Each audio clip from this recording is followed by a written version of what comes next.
guys, well, it's Thursday night and you've probably seen the video I made earlier today, which just had me in a bad state of mind out here working in this heat. I had a day of it. I feel like I think today was 13 hours of it so far for me. Preparing food, processing food, storing food, cleaning food, you name it. And now it's almost the end of the day. It pretty much is the end of the day, and we came out to let the birds get a little bit of a reprieve and just to assess what happened out here in the heat, because I didn't water anything today. They said it was going to be a deluge of rain. There's no rain. So everything suffered in the heat, and I mean, this was like a convection oven out here today. So I want to turn the camera around and show you what happened in just a matter of a few hours to a garden that you all know, you've all been following. You know how much we love and take care of everything out here. Something crazy happened out here today. I don't even know what it was. Look at this.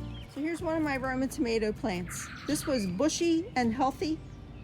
Now, I mean, this over here, I expect something like this to happen because like I always say, when a Roma tomato's throwing off all its tomatoes, it kind of gets a little crunchy and crispy. This one here as well. This still has all of its fruit on here.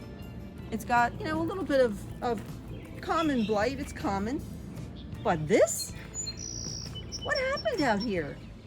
And my beautiful new Pickety Cosmos was down on its side. It's like a bear came through the garden. Look, this one melted too. I don't even understand what happened. This is crazy. Now tomorrow morning I'll probably take all these fruit off, or most of them anyway, and just, you know, get them in the house, and I'm going to start pulling plants pretty soon. This doesn't make any sense. Also over here, excuse me, all of my Grappoli di Invernos are all going ripe at the same time, but look, the plant is melting. It was scorching hot out here. At one point, my thermostat said that it was 102 degrees out here. So I'm going to try to get these tomorrow morning. My Borghesi's, they're all just melting. The Chadwick cherry went down. It bent. I put it up so many times. So I'm just going to get these few tomatoes off of here. I'm not playing with these plants anymore. I'm ripping them out. I don't have patience for this. But this weekend, you know, there's some wild stuff out here. We know that the Cosmos goes wild if we don't keep it in check, which is no problem. You know, and I still have some really big, beautiful tomatoes that made it through out here today. But wow, there's nothing I can do, even as an experienced gardener at this point. There's nothing I can do to prevent everything that's happening out here. This is all like weather and environmentally related. Thank God these Jersey Devils are hanging on though. Oh, look, they didn't drop their blossoms up there. Thank God, because I roasted a few of these yesterday, and oh my God, the Jersey Devil, I'm going to grow this instead. I usually do the Grappoli di Inverno and the Chadwick cherry just to add some pasty texture to my tomato sauce or gravy. But after discovering these this year, this was like the best recommendation I could have ever gotten, was to grow the Jersey Devil. So they're going to replace 4 different plants next year. But you know, through all the heat, I have to mention this. This flower, this particular actual flower, has been here for, I don't know, 2 weeks at least. It is getting bigger and more beautiful, this California giant zinnia. I never imagined a flower would morph and be so absolutely beautiful, and the joy that it gives me because I can see it all the way from my kitchen window. Even this one here, this Queen Lime Blush, this is the same flower that I showed, I don't know, 4 or 5 videos ago. Still hanging on. The zinnias are the gift that keeps giving. And this beautiful actual blue borage. Really, really beautiful. Look, even the Senorita, this is an old flower. This has been here for weeks, and held up through this heat. Now for my kitchen window, I see these guys. Look at the color of this zinnia here at my 2 extra tomato plants that I had, the Dr. Witchies and the Mortgage Lifter. These plants are turning out to be a blessing. These flowers are so gorgeous, you guys. You have to get these flowers if you're not growing zinnias. and they keep changing, and it's so weird because they open up as like single petals, a single rim, and then it becomes just a bigger and bigger and bigger flower as it goes. It's mesmerizing.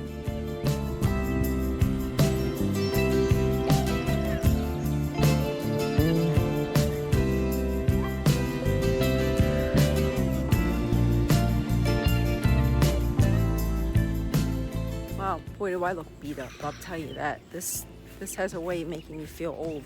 Gardening is wonderful and magical, but in its moments, like it is right now, this will have you losing sleep. This will have you worrying. This will have you thinking, I just put all this time and energy. Oh, and the mosquitoes. You put all your time and energy and your finances into this just to grow this, and the earth is so angry. So I talked about that a little bit earlier in today's video. I am overwhelmed with emotion over what's happening with global warming. I mean, this is real. This is real. If anyone thinks that this isn't real, this is very real. I mean, I could go on and on, but I won't. I'm going to show you flowers instead. So now that I'm addicted to buying zinnias, look at the multicolors of this flower. I mean, if there's any peace at the end of the day, after a day like I had today, it's coming out, even though it's hot and humid right now, and I'm literally having my blood sucked. These flowers, oh my gosh, zinnias. And you know what, you guys? There's so many varieties. Park Seed is now having a sale. They just had a flat rate shipping sale, and I grabbed a few things, but now the sale is, I don't know, either 15 or 20% off of your purchase on seeds. So if you're interested in looking at Parks for the Parks Whopper tomato for next year, if you go onto the Park site though, you guys, there's something I want to call your attention to on there. Go into the cucumber section and look for the Parks Whopper hybrid cucumber. I've grown that in the past, and I can't believe I didn't think to look for it when I ordered my tomatoes and my zinnias the other day. But I bought them at a farm stand in the past, and you can get them in seeds. So if you're going to order any seed from Park Seed, their shipping is expensive, and they do have a fuel surcharge. But there's some things that they have available that I think are worth the investment. So if you're going to have a look at them, don't forget to have a look at the Parks Whopper hybrid cucumber as well. So I'm looking at, this is the Thorburns. Wow, this plant really puts out. It's starting to show a little bit of stress after a day like today. I can't blame it. It was 100 degrees out here and nothing got watered. So I don't want to water it now because it's 8 o'clock at night. But, you know, between the Thorburns and the Black Beauty, these are two plants that are putting out. And my tomato loving friends who I'm sharing with love these. I don't know, the jury's out on the Thorburns for me, you guys, because once you pull them, you have to eat them. They don't stand long on the counter. They're attracting fruit flies. They crack easy. It's like once you pick it, it's time to eat it, and that's it. The Black Beauties kind of hang on a little bit longer, but they crack. And you can see that one's got a big crack in it. So I'm trying not to bring in any more fruit flies into my kitchen because it's very, very frustrating. Now, here's a new development. Dr. Witchy's is getting blighty, which is sad because these are some epically big tomatoes. But we're having some pest pressure. I don't know what's going on. I don't know why all of a sudden they're attacking the Dr. Witchies. But it's a very, very frustrating part of the season. So I have to try to get out here. These are beautiful tomatoes though. And do some pruning tomorrow. This blight is bad. So I had some blight get in at a Dr. Witchy's, and the blight actually affected my fruit. So, oh, look at this giant mortgage lifter. These are pretty good tasting tomatoes as well. Oh, there's a tomato down there I should probably pull tonight. Isn't that a beauty? Looks pretty good. I don't really understand why the stem is separating though so much. I'm always afraid there's army worms in there. But look, here's another plant, melting in the heat. I have never seen anything like this in all of my gardening. Look at this, all these beautiful tomatoes you guys have been watching. I mean, you know that this isn't because I neglected it out of nowhere. Look at the sky though. Look at the sky. Tomorrow's supposed to be worse than today. God help us is all I can say. Oh my gosh, you guys, look at the sky.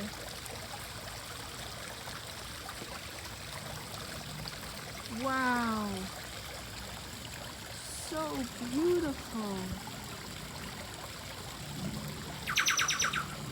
So Farmer John just said, "Are you seeing the sunset?" I'm like, you can't miss it.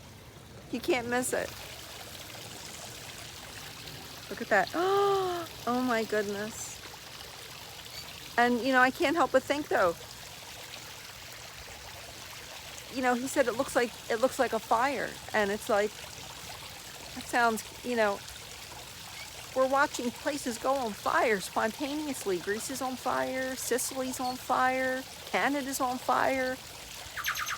So while that looks really beautiful, I mean, this was a scary day out here. This was a super scary day.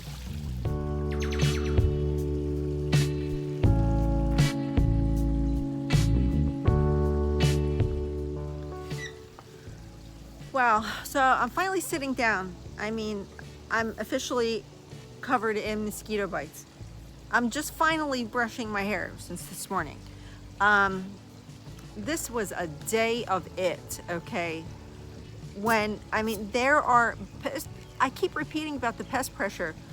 There's armies of ants on the table here. I gotta be careful, my tomato. I'm trying not to run in and out and keep, you know, I'm trying to keep the door closed because the house is cool. I had curtains drawn in there today, and I put extra curtains up around the doors just to keep the heat out. And try to keep the house cool because our kitchen and the bird room face southwest. So we get full blast, which is why our backyard is tropical. But gosh, look at the sun behind me. Oh my gosh. Do you see the sun? Yeah, the actual sun? Yeah, yeah. You guys, can you see this? Oh my gosh. It's beautiful, but it's horrifying at the same time because tomorrow is supposed to be even hotter than today. And I don't understand how much hotter this is all going to get. So I don't want to make every video me ranting about climate change and global warming and the heat dome and all this, but this is craziness. I mean, you know, it's so stressful anyway, you guys. I should probably not even vlog while I'm in this state of mind, because this is just so frightening, and I feel the connection to the earth so much. That's my spiritual practice, is I'm very connected to the earth. So when there's things like this happening that are unnatural, it affects me very much. I'm very, very sensitive. So, you know, I always say, you know, I'm obsessed with zinnias, and I'm obsessed with this tomato, and I'm obsessed with buying seeds. Wow. Right now, honestly, I'm totally obsessed with what's happening with the state of the earth, and how sensitive I am about the fact that we're just guests on this planet. And, you know, so I want to come out and I want to share our harvest with you, and, you know, every step of what's happening, because, you know, we're being real. There's moments where the garden's beautiful, and then there's moments where the garden is just like a total disaster, like it is right now. Like, I spent all that time waiting for my pink pickety cosmos to come up, and they're over there on their side, and I don't understand. The beautiful cosmos went absolutely wild and it's out of control. I had to pull most of my tomatoes today, and they're all inside the house because of this storm that was supposed to come that never came. Now, it's still hitting parts of Pennsylvania and parts of Jersey up north of us, but we don't know what each day is going to bring. So I would have had everything watered this morning and prepared for a day like this. Now, tomorrow is going to be almost 100 degrees, if not over 100 degrees. Out here in this garden, it will be over 100 degrees guaranteed. I'm probably going to bring one of my little thermometers out and sit it out here in the back of the garden just so we can get an idea of what's going on. So I'm going to be out here watering everything by probably 8 a.m. if not even earlier. So we'll get it a big drink, and then Saturday storms are coming, and we just have to hope that we can get through the next 3 days, and then it's going to be nice weather, and I'll be in a much more pleasant mood showing you hopefully more beautiful flowers. Because right now everything's changing. I'm going to take this over to a lighter note. I know, you know, as the seasons are changing here, you saw all of the beautiful daylilies, and then we showed you our beautiful Shasta daisies, and now where the Shasta daisies were is being taken over by black-eyed Susans, which are really, really beautiful, and the Mexican sunflower is really starting to get a lot of sunflowers on it. We haven't seen the hummingbirds, but John just spotted them a few moments ago, and they were back in the tomatoes and back in the zinnias, back in there having a good old feast. Out of the 4 baby robins, you know, you guys, I'll post that link below if you haven't seen the video of me finding the little baby robin on the ground. You know, that baby bird survived. I don't know what happened to it. I think that the robin itself may have culled it because it was just too many birds. And when I tell you these birds were suffering in this nest, it was heartbreaking. So today their feathers opened. And when their feathers are open, they're able to process their body heat a lot better, because that down that's underneath their feathers and everything acts not just to keep them warm, but acts to keep them cool. So their poor little skin was exposed to all of this heat, and they were mouth breathing. Robins are not usually hatching in late July. So not here in New Jersey anyway. So out of the 3 baby birds that were left, there's 1 left in the nest right now, 2 fledged. They were on the verge of fledging this morning. I knew it was going to happen, and I'm almost relieved because it's probably going to be cooler on the ground for them. So hopefully they are hiding in the shrubs, and all will be well with that, and I can have some mental and emotional peace with that. So anyway, you guys, I'm rambling on because it was a stressful day. So hopefully I'm going to get back to more pleasant content very, very soon.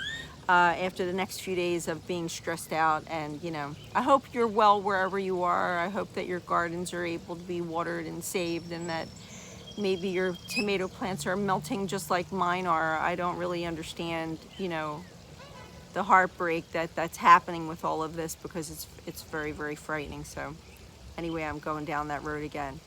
We're all in this together. We all learn together, and we have to keep in mind that if we can make changes collectively as a species, as the human species, maybe there really is some chance that we can slow things down and try to stop what we're doing to the planet. So anyway, you guys, I can't seem to stop talking about it, so I'm going to let you go.